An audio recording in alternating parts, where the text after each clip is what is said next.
Hello, friends, literally friends of Knitawit's Craft Emporium. You are our Craftereon, thank you, Bettina, supporters. And we are so touched and honored and grateful that you have decided to join us on this journey. We love what we've created and we want the ability to create more and deepen our community involvement. And by signing up to be a part of our supportive membership, you are allowing us to do that. So again, thank you so much. Every month you are going to get some sort of a little pattern, project, inspo. We will create videos that have a little tutorial on something. This month, you don't get a pattern, but you do get a downloadable PDF with our little heart and the knowledge to create string art items. So notebooks are a great kind of medium for this kind of art. Plus, who couldn't use another notebook? I mean, all right, I dropped something, but plus, who couldn't use another notebook? I have 10 bajillion and I still want more and more and more. So today we're going to do some very simple string art techniques. And this is something that you can make different shapes out of. You can use different string art techniques instead of just doing this simple where all of your strands cross in the center. You can do fancier, kind of patterns. But we're going to keep it simple to start and create these cute little hearts. We're only making these on the cover of the notebook. You can make greeting cards too if you'd like. And we're not using any knots. So we're using washi tape and weaving ends in to kind of secure our edges. And yeah. So what you need a notebook or a piece of paper or a piece of cardstock or a blank card, whatever it is that you want to do your string art on. You will need our little template.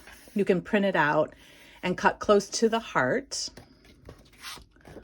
I like to print on cardstock just because it's less likely to rip and feels like it'll be reusable for longer. If you don't have cardstock, regular paper is fine. And if you just want to draw your pattern on here on a piece of paper instead of printing, I wouldn't draw it on your notebook, but you can draw it on a piece of paper and use that. You will also need some sort of a sharp something. You can use push pins. There are two different styles here. Those really big, the ones that are kind of this style but are really big might be really nice because then you have something to hold on to. Or if you have a fine owl, I don't know how to say that, AWL. This one might be a little too fine because as you see, it's gotten a little bit bent. But you need something sharp because you need to poke holes in the cover of your notebook. And then you also want some sort of tape. Washi tape works really well. I would definitely recommend something like washi tape or its kind of utilitarian cousin, masking tape. And then you want a sharp needle. All right, sorry about that. My part of my family got home, so the dog was barking. But you will also need a needle, and a sharp tapestry needle is a really nice needle to use for this. I like a number 5 because, or embroidery needle, sorry, a sharp embroidery needle. I like a number 5 because the eye is big enough for your floss and it's sharp enough to be able to get through your cardboard. We're going to be making pilot holes as well, but you also just want to be able to easily pull your floss through your pattern. So the first thing we're gonna do, I like to use a cutting mat. I have this very old small cutting mat. It is 12 by 17 inches or thereabouts. Really nice size for small projects like this. I also have the cutest little cutting mat ever that I got at Daiso years ago that I've been using for my English paper piecing. You can also use cardboard if you want, you know, kind of like packing boxes. Just something where you're not going to have lots of enough resistance that you're going to kind of dull your pin or your owl, and then so you're not going to ruin your tabletop or whatever it is you're doing your project on. So find the front of your piece, and you're going to want to open up your notebook because you only want it to go through the cover. And then take your template and put it however you want it. You don't have to center it. You know, you can have it up here, wherever you want your heart to be. And then use your washi tape to tape it down. You don't need big pieces. You just need to have it so it's secured in place. And then you take your pin or your owl, or even if you just want to use your needle. And we're going to start using these to make holes. And so what I found to be helpful is if I put my sharp object on my dot and then kind of pull the notebook up, because then I am ensured, you know, I'm sure I'm getting that hole made without ripping the paper. And if you just do this, you might not get all the way through. So if you see, that is the one that I just did. I'm gonna bring this up to you. So that's the one I just did that didn't really go through very well. And it looks like I didn't get this one through all the way. So being able to check your work from the back is gonna help you too. But you're gonna go ahead and go all the way through like that until you have all of your holes created. Before you move your template, make sure you check on the back and make sure you have the full line of holes. You should have obviously the outline of whatever you're doing, your heart, and then you'll be ready to start stitching. Okay, now that you have all of your holes poked and you've double checked on the back to make sure you can see your entire outline, you can carefully, so as not to rip the paper, remove your template. And now it's time to start stitching. So choose your color. We're just using regular old 6-strand embroidery floss for this project. I'm going to use this nice raspberry color and cut a length that is comfortable for you to work with. You can definitely do this project without having to start a new strand, but it is a little long and potentially unmanageable if you use enough floss for that. I can never get, I don't know about y'all, but I rarely pull from the right end to have a nice continuous piece of floss.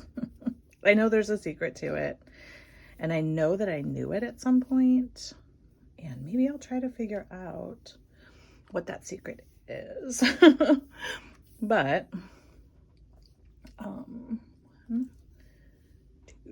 going to cut about 2 yards or so, and I'm going to get my needle. We're not going to use knots for this project.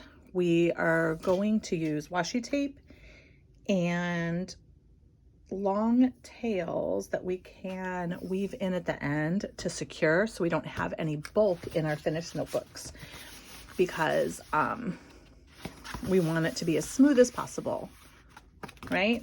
Okay, so my favorite way to thread any needle is to take whatever thread or floss I'm using and drape it over my needle with the tip pointing out. Ouch, I just poked myself. With the tip pointing out, and then I use my forefinger and my thumb to pinch the thread and take it off of the needle. So I have the thread doubled, but it's kind of pinched into a an easy to pull through little fold. And I generally don't have any problems threading my needles when I do that. Because we're using such a long piece of floss, I like to get it as close to doubled as possible so I don't have such a long way to pull. And then we're going to start by coming up at the center. So we have a center top hole and a center bottom hole. And so I like to start from the top. And so I'm going to come up from the top to the bottom. I want to leave a nice long tail because I'm going to weave this in later. So what I'm going to do, I want to get it out of the way. So I'm going to push it up to the top, and I'm going to take another piece of washi tape, and I'm going to hold that down. And I want to have, I've got about 1, 2, 3, 4, 4.5, 5 inches. Something that'll be easy to thread and weave in at the end. And then I'm going to go to the hole that is directly across from it, which is the center bottom hole. And I'm going to bring my thread through. Now, because this is paper, if you pull too hard, you're going to get bowing in the paper. So you want to make sure that everything is laying nice and flat, that it's nice and taut, but you're not pulling too hard. And so what we're going to do is we're going to travel up the side of the heart, whatever way makes the most sense to you, to our next hole. So we're just going to travel up the side of the heart in the back to our next hole. For those of you who have done circular weaving, this is very similar in technique to how you would warp a circular loom for circular weaving.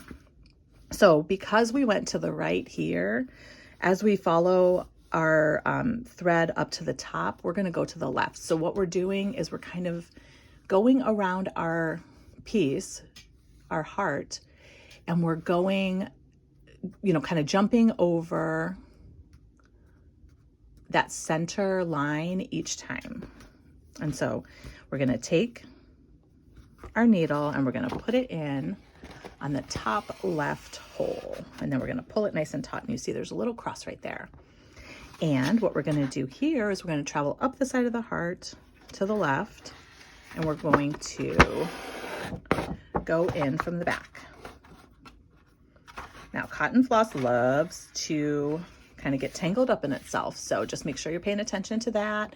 Make sure you're paying attention to your tail. You want to kind of pull your needle, you know, kind of lessen the tail with every couple stitches. We are never crossing the entirety of the heart on the back. We are only doing that on the front.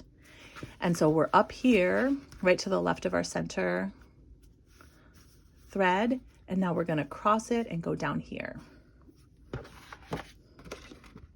We're going to pull all the way through, make sure it's nice and taut. And then we're going to travel up the side of our heart on the back again.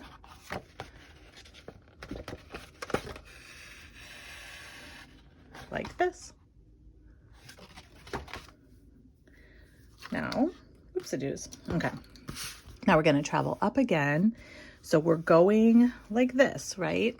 We are kind of traveling around our entire heart, making sure that our threads all cross on the front and that we travel up the side of I almost said the loom because it is so much like circular weaving, but the side of our pattern in the back. And as you see, when you're doing this, every other space between holes is going to be filled.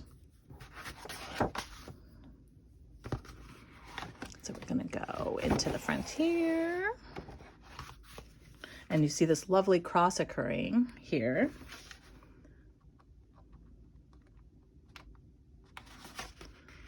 Those pilot holes are helping us easily do our stitching. It's got a little, as my kids would say, a nice little ASMR thing going on.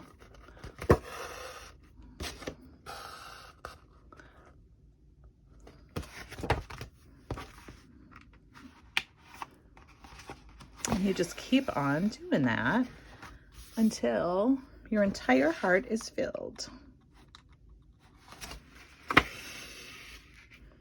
It's pretty meditative and fun, I think. This kind of stitching. Look how beautiful that is.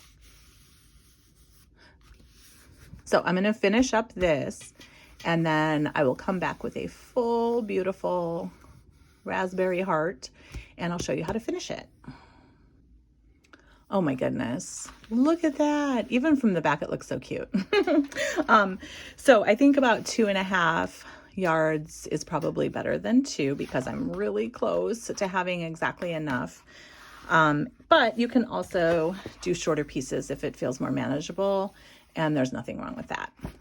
So after you have finished your entire heart, look how cute that is. I love it.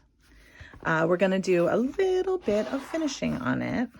And so a good way to finish, and as I was doing this real quick, I want to say again, even though I said this before, make sure you're not pulling too hard, and make sure you're kind of laying your notebook down as you are doing your stitching, because if you're just holding it up here and stitching, it's really easy to inadvertently bend your notebook a little bit, or your cardstock or your card or whatever it is you're doing, and then it won't lay flat, and you really want it to be able to lay flat.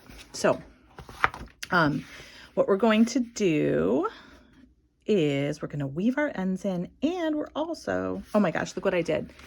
Pay attention. Don't do this. Don't be like me. I got a little knot in here, which is one of the reasons my tail was a little short, but that's okay. So I'm going to just show you how to weave ends in and finish it, and then you can go ahead and make 10,000 of these if you're anything like me. So as you see, we've got these little kind of running stitches in the back, which are an easy place to work our ends in. So what I like to do is take my needle and scoop down below that first one and pull through.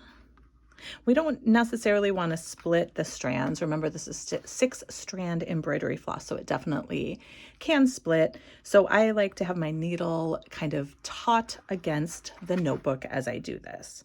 And so I'm going to just kind of wrap my needle around, always going from bottom to top. And I'm going to go as far as I can. If you had a longer tail, then you could fill in the entire side, one with this tail, one with this tail. But what I like to do, even though this is probably going to be secure enough, because we've wrapped it around enough and it's not like a notebook is being worn and agitated and all of that jazz. But I always like to, you know, kind of better safe than sorry type of a thing. So I like to put a little bit of washi tape on that too. Just like that. And then we can take the washi tape off of our beginning tail, just like this, and thread this needle as well. And then we can work the opposite way, or the same way if you want. This is your project. You can do whatever you want to do, honestly. If you prefer not to weave ends in, you can just secure each of your tails with a little bit of washi tape. Again, it's your project. You can do whatever you want. As you're weaving your ends in, make sure you're not pulling too tight because, again, you don't want to warp your notebook. And you can kind of work down as far as your tail will allow it. Oops. Well, I guess that's where my tail is done. So I'm going to trim this tail just a little bit there. I'm going to rip off another little rainbow of washi. And, oops, secure this end too. And that's it. That is how you do simple string art. Like with anything, you can get as fancy as you want, or you can just be simple, simple, simple. These would be great gifts for friends for Valentine's Day. I might have to do that actually. I gave all of my friends little book holder things that I made, and maybe I'll give them each a little notebook with a heart on it to put in there. Oh, that'd be so cute. So anyway, yeah, thank you so much. I hope this has helped. If you have any questions, let us know. We have kits for these up on our website. They are kind of random colors of floss. Each kit will have a notebook and a needle and a skein of floss. And so if you have particular color you want, you can say, they're kind of random, but you can say, oh, I'd like it in the green family, I'd like it in the blue family, I'd like it in the pink family, whatever, and we'll try to accommodate you. So yeah, hope this was helpful, and thanks so much.